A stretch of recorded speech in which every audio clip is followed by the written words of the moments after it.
Evangelho segundo Lucas, capítulo 11. Certo dia, Jesus estava orando em determinado lugar.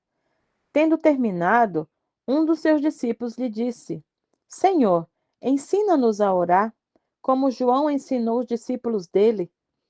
Ele lhe disse: Quando vocês orarem, digam: Pai, santificado seja o teu nome. Venha o teu reino. Dá-nos cada dia o nosso pão cotidiano. Perdoa-nos os nossos pecados, pois também perdoamos a todos os que nos devem. E não nos deixes cair em tentação. Então lhes disse: Suponham que um de vocês tenha um amigo e que recorra a ele à meia-noite e diga: Amigo, empreste-me 3 pães, porque um amigo meu chegou de viagem e não tenho nada para lhe oferecer. E o que estiver dentro responda: Não me incomode. A porta está fechada e meus filhos estão deitados comigo. Não posso me levantar e lhe dar o que você pede. Eu lhes digo: embora ele não se levante para dar-lhes o pão por ser seu amigo, por causa da importunação se levantará e lhe dará tudo quanto precisar. Por isso lhes digo: peçam e lhes será dado, busquem e encontrarão, batam e a porta lhes será aberta. Pois todo aquele que pede, recebe, o que busca, encontra, e aquele que bate, a porta será aberta.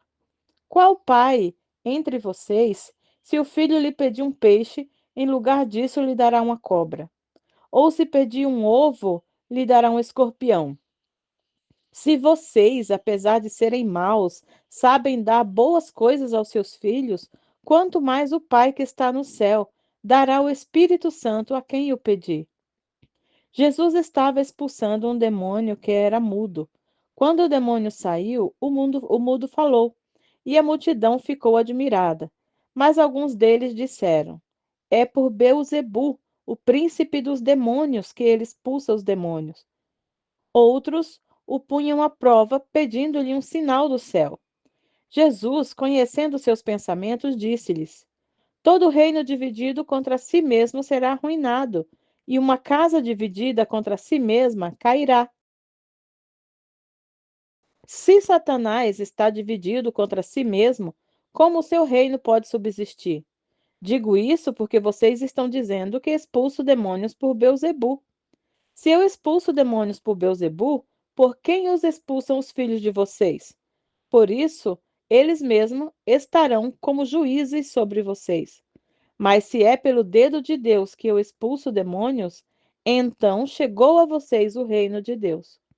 Quando um homem forte, bem armado, guarda sua casa, seus bens estão seguros. Mas quando alguém mais forte o ataca e vence, tira-lhe a armadura em que confiava e divide os despojos. Aquele que não está comigo é contra mim, e aquele que comigo não ajunta, espalha. Quando um espírito imundo sai de um homem, passa por lugares áridos procurando descanso, e não encontrando, diz: Voltarei para a casa de onde saí.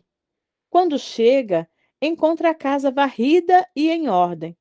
Então vai e traz outros 7 espíritos piores do que ele, e entrando, passam a viver ali. E o estado final daquele homem torna-se pior do que o primeiro. Quando Jesus dizia essas coisas, uma mulher da multidão exclamou: Feliz é a mulher que te deu a luz e te amamentou. Ele respondeu: Antes, felizes são aqueles que ouvem a palavra de Deus e lhe obedecem. Aumentando a multidão, Jesus começou a dizer: Esta é uma geração perversa. Ela pede um sinal miraculoso, mas nenhum sinal lhe será dado, exceto o sinal de Jonas. Pois assim como Jonas foi um sinal para os ninivitas, o Filho do Homem também será para esta geração. A rainha do sul se levantará no juízo com os homens dessa geração e os condenará, pois ela veio dos confins da terra para ouvir a sabedoria de Salomão, e agora está aqui o que é maior do que Salomão. Os homens de Nínive se levantarão no juízo com essa geração e a condenarão, pois eles se arrependeram com a pregação de Jonas. E agora está aqui o que é maior do que Jonas. Ninguém acende uma candeia e a coloca em lugar onde fique escondida ou debaixo de uma vasilha.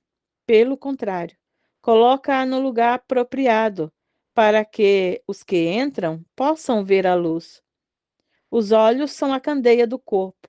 Quando seus olhos forem bons, igualmente todo o seu corpo estará cheio de luz. Mas quando forem maus, igualmente o seu corpo estará cheio de trevas. Portanto, cuidado para que a luz que há em seu interior não sejam trevas. Logo, se todo o seu corpo estiver cheio de luz e nenhuma parte dele estiver em trevas, estará completamente iluminado, como quando a luz de uma candeia brilha sobre você.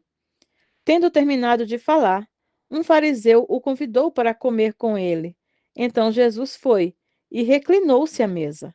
Mas o fariseu, notando que Jesus não se lavara cerimonialmente antes da refeição, ficou surpreso. Então Jesus lhe disse: Vocês, fariseus, limpam o exterior do copo e do prato, mas interiormente estão cheios de ganância e de maldade. Insensatos! Quem fez o exterior não fez também o interior? Mas deem o que está dentro do prato como esmola, e verão que tudo lhes ficará limpo. Ai de vós, fariseus, porque dão a Deus o dízimo da hortelã, da arruda e de toda sorte de hortaliças, mas desprezam a justiça e o amor de Deus. Vocês deveriam praticar estas coisas, sem deixar de fazer aquelas.